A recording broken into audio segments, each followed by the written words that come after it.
English therapy is based, inshallah, my journey is, sir, please. Every successful people is disciplined. You know, discipline is the foundation of everything. A disciplined person knows how to manage time, respect others, and work towards goals.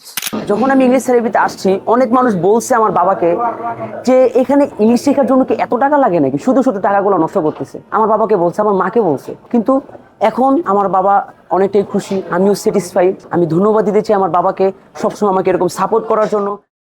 আসসালামু আলাইকুম, আমার নাম Mohammad Rifat Howlader, and আজকে আমি আপনাদের সঙ্গে share করতে যাচ্ছি আমার ইংলিশ থেরাপির জার্নিটা।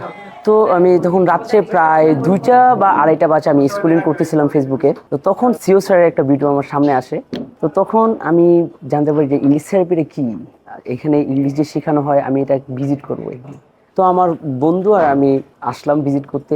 ম্যাম বললো যে আজকে একটা ফ্রি ক্লাস আছে, আপনি এখানে জয়েন করেন। তো আমি আর আমার বন্ধু এখানে জয়েন করলাম, অ্যান্ড স্যারদের ব্যবহার অ্যান্ড স্যাররা যেভাবে আমাদেরকে শেখাচ্ছিল আমার কাছে অনেক ভালো লাগছে বিষয়টা। তো আমি আমার বাবার সাথে কথা বলি।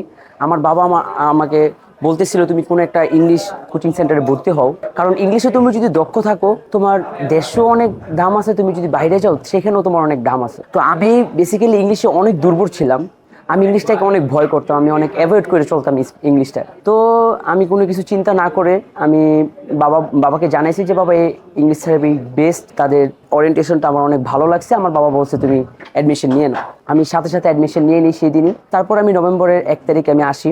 আসার পরে আমার তখন একটু খারাপ লাগতেছিল, কারণ আমি যখন আইসা দেখি যে সবার সাথে তার বাবা আসছে, কারো মা আসছে, কারো ভাই আসছে, সবার সাথে কেউ না কেউ আসছে, কিন্তু আমার সাথে কেউ আসে নাই তখন, কারণ আমার বাবা বাইরে থাকে, আমার আম্মু এরকম কোনো কিছু চিনে না। আর তখন যদি আমার আম্মু আসতেও চেত, আমার দাদু তখন অসুস্থ ছিল, আমার দাদুকে নিয়ে মেডিকেল আমার আম্মু গিয়েছিল, সেই জন্য আমার আম্মু আসতে পারেনি। তো তখন আমার অনেক খারাপ লাগতেছিল, প্রথমবার আমি ফ্যামিলির বাইরে আমি আসছি, আর নতুন একটা শহর, আমি কাউকে চিনি না জানি না, আমি কিভাবে থাকবো এখানে। তো আমি এখানে আসার পর তখন অনেক খারাপ লাগতেছিল। তো যখন আমাকে ডরমিটরিতে দেওয়া হয় তখন আমি ভাবতেছিলাম ডরমিটরিটা কিরকম হবে, আমি কি এখানে থাকতে পারবো, আমি তখন এই জিনিসগুলো চিন্তা করতেছিলাম। তো যখন আমাকে ডরমিটরিতে দেওয়া হয় তখন আমি গিয়ে অনেকটাই স্যাটিসফাই, কারণ আমি যেরকমটা চাচ্ছিলাম সেরকমটা আমি পেয়েছি। সম্পূর্ণ রুমটা ছিল লিট অ্যান্ড ক্লিন, আমার কাছে অনেক ভালো লাগছে। তো আমার বাবা আমাকে বলছে যে তুমি 3 মাস কমপ্লিট করে তারপর তুমি বাসায় যাবা। তো সেই জিনিসটা আমার জন্য অনেকটা টাফ ছিল, কিন্তু তখন আমি আমার বাবার উপরে একটু রাগ হয়েছিল, কারণ আমি প্রথমবার বাসার বাইরে, তাও আবার 3 মাস পর আমাকে বাসায় যেতে বলছে, সেই কারণে আমার একটু অনেক খারাপ লাগতেছিল। অ্যান্ড এখন আমি বুঝতে পারতেছি যে আমার বাবা আমার জন্য ঠিক কাজটাই করেছে, কারণ আমি যদি বাসায় যাইতাম সেখানে গিয়ে আমি সবার কাছ থেকে বাংলা ওয়ার্ডগুলো শুনতাম, মানে আমার ফ্লুয়েন্সিটা এরকম ভাবে আসতো না। আর আমি একটা, যেহেতু আমার এটা প্রথমবার আমার বাসার বাইরে থাকা, আমি যদি বাসায় যাইতাম সেক্ষেত্রে দেখতাম আমার একটা মায়া জমে, আমার আসতে ইচ্ছে করতো না। আর যদিও আসতাম আমার একটা মেন্টালিটি সেটা হইতে হইতে আরো 2-3 দিন চলে যেত। তো সেক্ষেত্রে আমার বাবা আমার জন্য একটা ভালো একটা কাজ করছে, আমি এটা এখন বুঝতে পারতেছি। তো আমি নভেম্বরের 3 তারিখ আমি জয়েন করলাম ক্লাসে। তখন আমি ক্লাসে জয়েন করার পরে স্যাররা একটু ইংলিশে স্পিচ দিতেছিল, তখন আমি কোনো কিছুই বুঝতে পারতেছিলাম না, আমার অনেক বুঝতে কষ্ট হইতেছিল। তো আমি স্যারকে বললাম স্যার একটু বাংলায় বলা যায়, স্যার বললো যে না, এখন তুমি একটু ট্রাই করো বারবার। তো যখন আমি কাউকে চিনি না জানি না, কখনো কাউকে দেখেও নেই, আমার পাশে এসে ক্লাস করতেছে, 10 দিন যাওয়ার পর আমি ইজিলি সবার সাথে একটা কমিউনিকেশন তৈরি করে ফেলছি। কমিউনিকেশন তৈরি করার পর সবার সাথে একটা ভালো বন্ধুত্ব হয়ে গেছে, এন্ড এত সুন্দর করে আমাদেরকে বুঝাইছে, আমি ইজিলি গ্রামার এবং থাং কোয়েশ্চন, মানে যেভাবে পদ্ধতিগুলো সিউ স্যার টিচারদেরকে শেখানো হয়েছে সেই টাইপ আমাদেরকে দেওয়া হয়েছে। তো সেই ক্ষেত্রে ফার্স্ট মান্থটা আমার জন্য অনেকটা কঠিন ছিল, কারণ আমি শুধু দিন গুনতেছিলাম যে কতদিন পর শেষ হবে এটা। কিন্তু ফার্স্ট মান্থ আমার জন্য অনেকটাই টাফ ছিল, কারণ যেহেতু এটা আমার প্রথমবার আমার বাসার বাইরে থাকা, আমি কখনো বাসার বাইরে থাকি নাই। তো সেক্ষেত্রে আমার জন্য অনেকটাই টাফ ছিল থাকাটা। তো ফার্স্ট মান্থ শেষ হইলো, তারপরে আমি সেকেন্ড মান্থ জয়েন করলাম। সেকেন্ড মান্থ আমার জার্নিটা অনেক ভালো ছিল। English therapy turning point second month.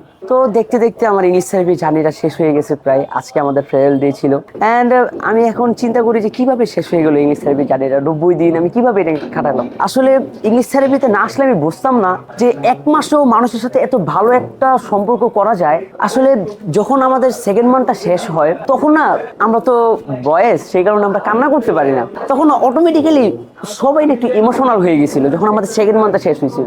তো তখন আমি একটু চিন্তা করে দেখলাম যে আমি এসএসসি পরীক্ষার সময় আমার যে স্কুলে আমি 5 বছর পড়াশোনা করছি, তখন ওই বিদায় অনুষ্ঠানের সময় আমার এত খারাপ লাগে নাই, যখন আমি সেকেন্ড মান্থ থেকে থার্ড মান্থ যাবত সেই সময়টা আমার যে পরিমাণ খারাপ লাগছে।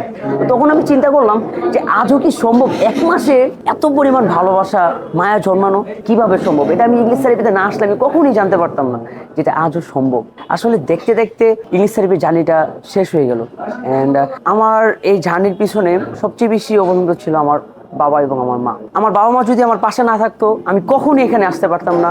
যতটুকু আমি শিখছি, যতটুকু যা অর্জন করছি, সম্পূর্ণটা আমার বাবা মার জন্য।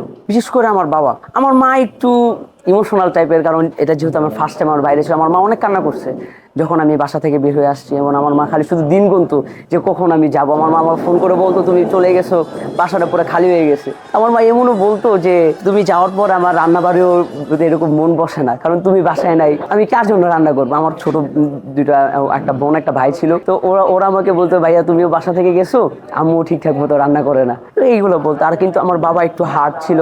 আমার বাবা টোটালি বলছে যে তুমি কোর্স শেষ করার পরে তারপর তুমি বাসা যাবে। অনেক অনেক ধন্যবাদ দিয়েছি আমার বাবাকে।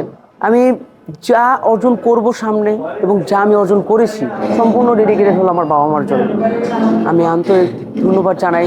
আর যখন আমি ইংলিশ থেরাপিতে আসছি, অনেক মানুষ বলছে আমার বাবাকে যে এখানে ইংলিশ শেখার জন্য কি এত টাকা লাগে নাকি, শুধু শুধু টাকাগুলো নষ্ট করতেছে। আমার বাবাকে বলছে, আমার মাকে বলছে। কিন্তু এখন আমার বাবা অনেকটাই খুশি, আমিও স্যাটিসফাই। আমি ধন্যবাদ দিতে চাই আমার বাবাকে সবসময় আমাকে এরকম সাপোর্ট করার জন্য। আমি আপনাদেরকে অনেক ভালোবাসি। থ্যাংক ইউ সো মাচ এতক্ষণ আমার ভিডিওগুলো দেখার জন্য। অ্যান্ড লাভ ইউ আমার অডিয়েন্স। আসসালামু আলাইকুম।